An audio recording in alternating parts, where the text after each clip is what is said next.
Hello students, welcome again to my channel. बेटा हम कर रहे हैं आजकल कक्षा 8 के लिए अध्याय 11 और उसकी प्रश्नावली 11.1 के 3 सवाल मैं अपने पहले लेक्चर में अपलोड कर चुकी हूँ। और ये है बेटा क्वेश्चन नंबर 4। फर्श बनाने के लिए उपयोग की जाने वाली एक टाइल का आकार समानांतर चतुर्भुज का है जिसका आधार 24 सेंटीमीटर और संगत ऊंचाई 10 सेंटीमीटर है। ठीक है, फर्श है। फर्श की आकृति कैसी है हमें इस बारे में कुछ भी नहीं पता है। आप स्टेटमेंट यहाँ पर ये बुक हटाने के बाद आपको स्क्रीन पर साइड में यहाँ भी स्टेटमेंट दिखाई देगी। तो हमें ये नहीं पता कि फर्श का आकार कैसा है, आयताकार है, वर्गाकार है, त्रिभुजाकार है, चतुर्भुजा कैसा है, हमें नहीं पता। स्क्वायर सर्कुलर है, कैसा है, कुछ भी नहीं पता। लेकिन उस पर जो टाइल्स लगानी है वो टाइल्स एक समानांतर चतुर्भुज के आकार की हैं जिसका आधार 24 सेंटीमीटर है और संगत ऊंचाई 10 सेंटीमीटर है। ठीक है भाई, 1080 वर्ग मीटर क्षेत्रफल के एक फर्श को ढकने के लिए ऐसी कितनी टाइलों की आवश्यकता है? फर्श के कोनों को भरने के लिए आवश्यकता अनुसार आप टाइलों को किसी भी रूप में तोड़ सकते हो। तो क्या प्रश्न है, मैं आपको बार बार कहती हूँ पहले हमने प्रश्न समझना है तब हमने आगे बढ़ना है। प्रश्न को समझे बिना आप आगे नहीं बढ़ोगे। मान लीजिए, कल्पना कर लीजिए कि आपका फर्श है भाई, अगर वो त्रिभुजाकार है तो भी टाइल्स लगेंगी। अब जितनी टाइल्स लगेंगी कोने रह जाएंगे, उनमें हम टाइलों को भाई तोड़ तोड़ कर भर देंगे। ठीक है, अगर हमारा फर्श सर्कुलर है तो भी उसमें टाइल्स हम भरेंगे, अगर आयताकार है तो भी टाइल भरेंगे। तो हमें इससे कोई मतलब नहीं है हमारा फर्श किस आकार का है। हमें सिर्फ ये पता है कि जो हमारी टाइल है वो एक समानांतर चतुर्भुज के आकार की है। ठीक है, तो हम सबसे पहले तो यहाँ पर एक मैं थोड़ा सा इधर कर लेती हूँ क्योंकि लास्ट क्वेश्चन कराया था तो मैंने यहाँ पर मार्कर यूज़ किया था तो वो यहाँ पर विजिबल हो रहा है, तो थोड़ा सा हम इधर कर लेते हैं। तो ये हमारी है एक टाइल जो कि है समानांतर चतुर्भुज के आकार में जिसका आधार 24 सेंटीमीटर और संगत ऊंचाई मैंने आपको बताई थी कि यहाँ से यहाँ तक, ऊपर से नीचे तक। देखो एक पेन यहाँ है, एक यहाँ है, दोनों के बीच की जो परपेंडिकुलर डिस्टेंस होती है वो ऊंचाई होती है। तो ये जो टाइल है बेटा इसकी ऊंचाई कितनी है? इसकी ऊंचाई है 10 सेंटीमीटर। तो इस दी गई बात जानकारी की सहायता से हम इस टाइल का क्षेत्रफल निकाल सकते हैं। ठीक है, इसके बाद हमें जिस जगह पर टाइल बिछानी है चाहे वो किसी भी आकृति की है, ये देखो उसका एरिया है 1080 वर्ग मीटर। ये बात आपने ध्यान रखनी है। अब ये आपका मान लीजिए आयताकार फर्श है और एक टाइल ने इतनी जगह घेरी, मान लो ये टाइल मैंने यहाँ लगा दी, एक टाइल ने इतनी जगह घेरी, दूसरी ने इतनी, तीसरी ने इतनी। तो इस तरह के सवाल करने के लिए हम क्या करते हैं कि कितनी टाइलें चाहिए, बड़े क्षेत्रफल को टाइल के क्षेत्रफल से भाग कर देंगे तो हमें टाइलों की संख्या मिल जाएगी। जब भी इस तरह का कोई क्वेश्चन आता है तो आपने यही प्रोसेस लगाना है कि पूरे क्षेत्रफल को एक टाइल के क्षेत्रफल से भाग कर देना है। पूरा क्षेत्रफल हमें दे रखा है 1080 वर्ग मीटर, टाइल का क्षेत्रफल अभी हम निकाल लेंगे और दोनों को भाग कर देंगे। लेकिन अब एक समस्या है, ये हमें सेंटीमीटर में गिवन है और पूरा क्षेत्रफल मीटर में गिवन है। तो इसे या तो आप पहले मीटर में बदलेंगे, तो आप यहाँ लिखेंगे कि समानांतर चतुर्भुज के आकार की, समानांतर चतुर्भुज के आकार की टाइल का, कि एक टाइल का आधार, ठीक है ऐसे करके आप लिख सकते हो, एक टाइल का आधार 24 सेंटीमीटर। इसे अगर आपने मीटर में बदलना है तो सेंटीमीटर के मीटर बनाने के लिए हम 100 से भाग करते हैं। ये ध्यान रखना कि एक मीटर में होते हैं 100 सेंटीमीटर, लेकिन सेंटीमीटर के मीटर बनाने हैं तो बटे में 100 आ जाएगा। ये बहुत छोटी छोटी बातें हैं जिनका अगर आप थोड़ा थोड़ा अभ्यास करते रहेंगे तो आप कभी नहीं भूलेंगे। और उसी समानांतर चतुर्भुज के आकार की टाइल की जो ऊंचाई है वो कितनी है भाई, आप देख सकते हो 10 सेंटीमीटर। इसे मैं लिख सकती हूँ 10/100, जीरो से जीरो कट गया, 1/10 मीटर। मैंने जीरो को जानबूझकर यहाँ पर नहीं काटा है। तो अब हम यहाँ पर निकालते हैं एक टाइल का क्षेत्रफल। भाई टाइल का आकार क्या है? समानांतर चतुर्भुज, और समानांतर चतुर्भुज का क्षेत्रफल आपको मैं बता चुकी हूँ क्या होता है, आधार गुना बेटा जी संगत ऊंचाई। तो आधार कितना है? 24/100। संगत ऊंचाई कितनी है? 1/10। मैं इसे काट नहीं रही हूँ, मैं ऐसे का ऐसा छोड़ रही हूँ। 24/1000 वर्ग मीटर ये एक टाइल का क्षेत्रफल आया है। ठीक है, और जितने क्षेत्रफल पर हमने टाइल बिछानी है तो वो हम यहाँ लिख देते हैं फर्श का कुल क्षेत्रफल। भाई कितने फर्श पर हमने टाइल बिछानी है तो वो है 1080 वर्ग मीटर। ये बड़ा है, 24/1000 छोटा है, 24 छोटा है, 1000 बड़ा है, तो ये तो एक से भी कम है, 1 वर्ग मीटर से भी कम क्षेत्रफल है। तो अब वो कहता है कि ऐसी कितनी टाइलों की हमें आवश्यकता है। तो फर्श पर बिछाने के लिए तो आप सिंपल लिखो कि जितनी टाइलों की आवश्यकता है। जब भी इस तरह का कोई सवाल आए तो आपने हमेशा क्या करना है कि बड़े क्षेत्रफल को छोटे से भाग कर देना है। आप क्या लिखोगे? फर्श का क्षेत्रफल बटे एक टाइल का क्षेत्रफल। हमने इसको मीटर में बदल लिया, आप चाहते तो इस वर्ग मीटर को भी वर्ग सेंटीमीटर में बदल सकते थे। तो फर्श का क्षेत्रफल कितना है भाई? 1080 बटे, बटे का मतलब भाग किससे करनी है? 24/1000 से। ठीक है, मैं जानबूझकर मैंने भाग का चिन्ह लगाया ताकि आपको सॉल्यूशन में गलती ना हो। तो 1080 ये भाग का चिन्ह गुणा में बदल जाएगा, 1000 ऊपर चला जाएगा और 24 नीचे आ जाएगा। और 24 के पहाड़े में अब आपने ये देखना है कि 108 जा रहा है या नहीं। अगर आपको पहाड़ा याद नहीं है तो आप डायरेक्ट भी ले सकते हो। 4 × 24 और भाई 4 दूनी 8, 4 7 28 और 0। और बेटा जी 3 दूनी 6 और 3 निम 27, 0 और ये अपना आ गया 45। और 45 को 1000 से गुना करोगे तो क्या आ गया? 45,000 टाइल्स हमें चाहिए हमारे उस एरिया पर बिछाने के लिए। ये बहुत सिंपल सा क्वेश्चन था, बस इसमें एक जो ट्विस्ट था, जो मेन बात आपने ध्यान रखनी थी।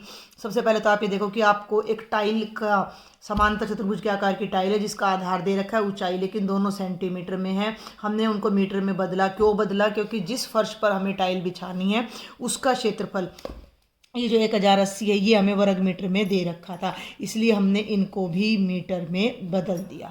तो एक टाइल का क्षेत्रफल हमने फॉर्मूले की मदद से निकाला। फर्श का क्षेत्रफल हमें पता था, जितनी टाइलें हमें चाहिए उसके लिए हमने क्या करना था कि फर्श के क्षेत्रफल को टाइल के क्षेत्रफल से भाग कर देना था। तो ये हल करके हमारे पास आ गया 45,000 टाइल्स। और ये है बेटा इस एक्सरसाइज का लास्ट क्वेश्चन, क्वेश्चन नंबर 5।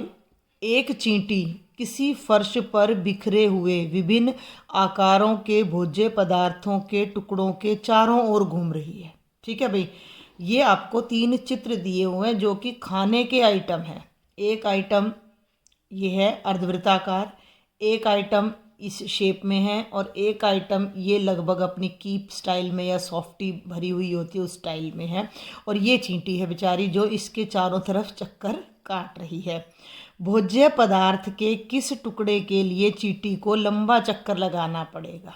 ठीक है भाई, चींटी ने यहाँ से शुरू किया और ये चक्कर लगाया तो ये लंबा पड़ा या ये लंबा पड़ा या ये चक्कर लंबा पड़ा, वो आपने बताना है प्रॉपर तरीके से।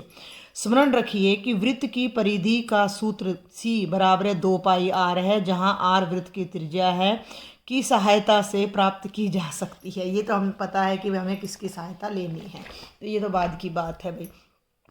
तो ये तीनों चित्र मैंने यहाँ आपके सामने बना दिए हैं और अब हमें तीनों का बारी बारी से क्या निकालना है, यही चीज़ बस पकड़ने की है कि चींटी यहाँ से चलती है और इसके चारों तरफ चक्कर लगाती है, तो चारों ओर का जो माप है वो असल में क्या कहलाता है? परिमाप कहलाता है। तो हमने इन सभी आकृतियों का परिमाप निकालना है। मीन्स ये जो ब्लैक पेन से मैंने बाउंड्रीज बना रखी हैं उन सब की लंबाइयाँ आपने फाइंड करनी हैं। तो यहाँ पर सबसे पहले हम ले लेते हैं भाग नंबर ए। भाग नंबर ए को अगर आप ध्यान से देखो तो यह आकृति क्या है? अर्धवृत्त है। ये लिखना कोई ज़रूरी नहीं है, मैं जस्ट आपके लिए लिख रही हूँ। तो ये इस अर्धवृत्त की ये पूरी की पूरी क्या है? आपकी ये इसका डायामीटर है, व्यास है। मैंने आपको बताया था कि हम वृत्त कैसे खींचते हैं। यहाँ पर आप रखोगे सेंटर पर और आप इस तरह से ये आर्क ड्रॉ करोगे, तो ये जो आधा होगा ये इस वृत्त की त्रिज्या होगी, जितना मेरा प्रकार खुला है। तो ये पूरा कितना है, 2.8।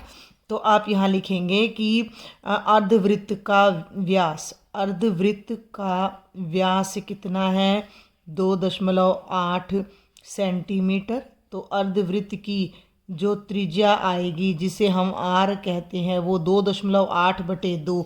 इसको देख के आपने बिल्कुल भी नहीं घबराना है, दशमलव को भूल जाओ, है ही नहीं। 28 को 2 से भाग करो, 2 एकम 2, 2 चौके 8, दशमलव के बाद एक अंक है, यहाँ भी एक अंक आ जाएगा और ये आपकी त्रिज्या आ जाएगी। क्लियर है। अब एक बात आपने समझनी है कि चींटी ने ऐसे चक्कर लगाना है। मान लो चींटी यहाँ से शुरू हुई तो 2.8 सेंटीमीटर तो चल के वो यहाँ आ गई। दिख रहा है पेन आपको मेरा, कि मान लो इसका नाम ए है और इसका नाम बी है, तो ए से बी तक तो आ गई, तो ये दूरी तो उसने 2.8 सेंटीमीटर की तय कर ली, बच गई ये दूरी। ये दूरी दरअसल क्या है, तो अगर मैं यहाँ रख कर वृत्त खींचती तो ये आपका पूरा वृत्त खींचता, तो ये जो आर्क बचती है ये अर्धवृत्त की परिधि है। तो यहाँ भी चींटी ने चक्कर लगाया, ए से बी तक गई और बी से इस लाइन के साथ साथ घूमते हुए वापस ए तक आई, तो वो अर्धवृत्त की परिधि है। तो हम यहाँ पर पूरा एक ही बार में लिख लेते हैं कि चींटी द्वारा तय किए गए मार्ग की लंबाई, चींटी द्वारा तय किए गए मार्ग की लंबाई या तय किए गए चक्कर की लंबाई भी आप लिख सकते हो।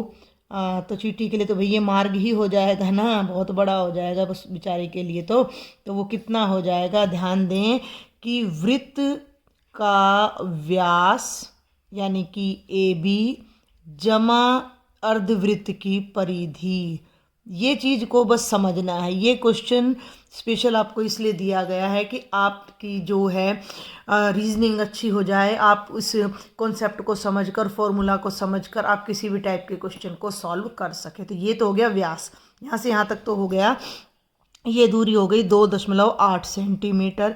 और ये हो गया अर्धवृत्त की परिधि। वृत्त की परिधि कितनी होती है, 2 पाई आर। तो अर्धवृत्त की परिधि कितनी हो जाएगी, 2 पाई आर का आधा यानी कि पाई आर। ध्यान देना है भाई। ये देखो मैं यहाँ पर लिख भी देती हूँ कि वृत्त की जो परिधि होती है असल में वो कितनी होती है, 2 पाई आर। तो अर्धवृत्त चूंकि उससे आधा होता है सेमी सर्कल, तो उसकी परिधि भी उसका हाफ हो जाएगी, यानी कि कितनी हो जाएगी, पाई आर। तो ये बात आपने ध्यान रखनी है। तो यहाँ अब आप रख दीजिए 2.8 जमा पाई का मतलब आपने क्या यूज़ करना है, 22/7, और आर का मतलब 1.4। आप चाहो तो इसको 14/10 कर सकते हो, 7 एकम 7, 7 दूनी 14। अब देखिए यहाँ पर 2.8 जमा 22 दूनी 44/10, इसको भी दशमलव में बदल लो, 2.8 जमा 4.4 हो जाएगा। दशमलव 28 और 44 को जोड़ दो, 8 और 4 12, 1 4 और 2 6 और 1 7, तो 7.2 सेंटीमीटर की दूरी उसने चींटी ने इस पहले मार्ग पर तय की है। अब हम आ जाते हैं भाग नंबर बी पर। इस आकृति में जो पूरा मार्ग उसने तय किया है, मान लो ये ए है, ये बी है, ये सी है, ये डी है, तो चींटी कैसे चलेगी, ये समझने की चीज़ है। चींटी ऐसे चलेगी, तो ये तो अर्धवृत्त की परिधि हो गई। फिर ये इतना चली, ये कितना दे रखा है, 1.5 सेंटीमीटर, एक टाइप की आयत है। ये चलेगी चींटी यानी कि 2.8 सेंटीमीटर, और फिर चींटी ऐसे चलेगी। तो आप यहाँ पर अब डायरेक्ट लिख सकते हो कि चींटी द्वारा तय मार्ग की लंबाई। आप ऊपर नाम दे दोगे तो बहुत ही बेहतर रहेगा। नाम देने से आप स्टेटमेंट में भी देख लेना भाई अपना, यहाँ पर आपकी स्टेटमेंट आपको दिखेगी वाइल सॉल्विंग द क्वेश्चन। तो चींटी द्वारा तय मार्ग की लंबाई बराबर है, सबसे पहले तो वही आपने लिखना है कि अर्धवृत्त की परिधि जमा, ठीक है भाई, चित्र को समझे, अर्धवृत्त की परिधि ए से बी तक ऐसे घूम के गई, फिर बी सी जमा सी डी जमा डी ए, मैंने नाम दे दिया है बी सी जमा सी डी जमा डी ए। तो अर्धवृत्त की परिधि वही पाई आर, बी सी कितना है 1.5, सी डी सी डी कितना है, ये दूरी 2.8 है, तो ये दूरी भी आपकी कितनी है, 2.8 है। और डी ए भी आपका कितना है, 1.5। इसका मतलब है 22/7 गुणा 14/10, अभी अभी आया था। फिर भी इनको जोड़ लो, 15 और 15 कितना हो गया, 30। 30 का मतलब 3.0, और 30 में 28 जोड़ोगे 58 में। बार बार कह रही हूँ आप दशमलव को भूल जाओ। 15, 28 और 15 को जोड़ो, 5 और 8 13, और 5 18, 1 और 1 2, और 2 4, और 1 5। और अब यहाँ दशमलव लगा दो, 15 दूनी 30 और 28 58, और ये हो जाता है 5.8। 7 दूनी 14, 22 दूनी 44/10, तो ये आपका कितना हो जाता है, 4.4 जमा 5.8। तो यहाँ पर 44 लिख दीजिए। 8 और 4 12, 5 और 4 9, और 1 10, तो ये आपका आ जाता है 10.2 सेंटीमीटर। ये बी पाथ है, बी मार्ग है, बी से गया हुआ रास्ता है, ये ए से गया हुआ रास्ता है। और अब हमारा बच जाता है तीसरा पाथ। ध्यान से देखें जरा तीसरे पाथ को भी, बिल्कुल सिंपल है। ये ए है, मान लो ये बी है, और ये सी है। तो पाथ क्या है, ए बी जमा बी सी। और यहाँ ये मैं रफ बना रही हूँ, ये कोई रास्ता नहीं है, रास्ता ब्लैक वाला है। तो बी से सी तक जब वो गई है तो फिर से अर्धवृत्ताकार रास्ते से गई है। तो अर्धवृत्त की परिधि जमा सी ए जमा ए बी। तो फिर से मार्ग की लंबाई, अब मैं यहाँ थोड़ा शॉर्ट में लिख रही हूँ। थर्ड पार्ट में मार्ग की लंबाई क्या हो जाएगी, देखो भाई नाम देख लेना, ए बी जमा ए सी और जमा अर्धवृत्त की परिधि। ए बी जमा ए सी जमा अर्धवृत्त की परिधि, अर्धवृत्त की परिधि। ठीक है भाई, तो ए बी कितना है 2, ए सी कितना है 2, और अर्धवृत्त की परिधि हम 2 बार निकाल चुके 4.4। तो 2 और 2 4 जमा 4.4।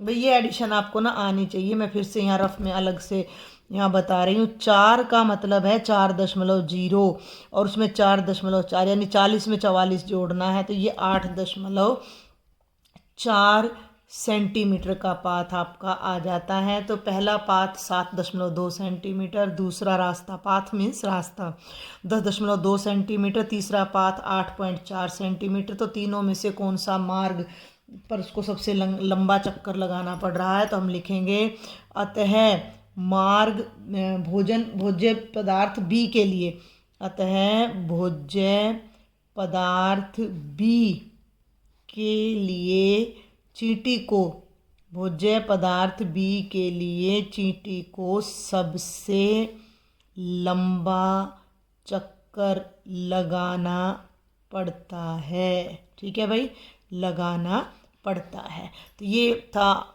इस एक्सरसाइज 11.1 का लास्ट क्वेश्चन। अगर आपको बेटा लेक्चर समझ आ रहा है तो देखो सब्सक्राइब करना बिल्कुल नहीं भूलें।